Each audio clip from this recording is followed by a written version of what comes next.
আসসালামু আলাইকুম। আপনারা সবাই কেমন আছেন? আমার হাতে দেখতে পাচ্ছেন সাপের খোসা, বিষধর সাপের একটা খোসা আমার হাতে দেখতে পাচ্ছেন। আমি পাম বাগানে গরুর ভিডিও করেছিলাম।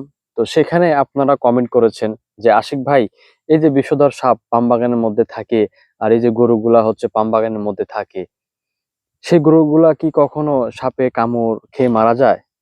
তো আমি আপনাদেরকে বলতে চাই, বিষধর সাপ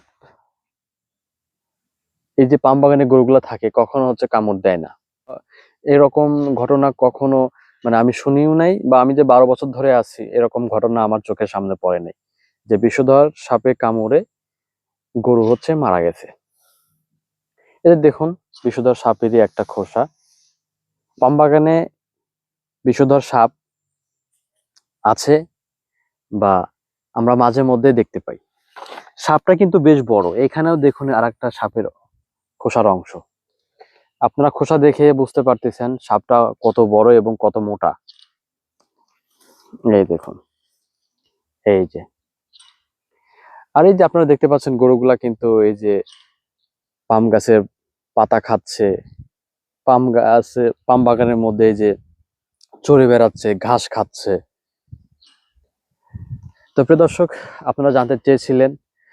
আর এখানে এখানে একটা কথা বল, এখানে আপনারা আরেকটা কমেন্ট করেছেন যে, আশিক ভাই, আপনারা কি গরু লালন পালন করতে পারবেন ওইখানে? না ভাই, আমরা চাইলেও এখানে গরু লালন পালন করতে পারবো না, কারণ আমরা কাজ করি। আর এই গরুগুলাকে দেখে শুনে রাখতে হয়।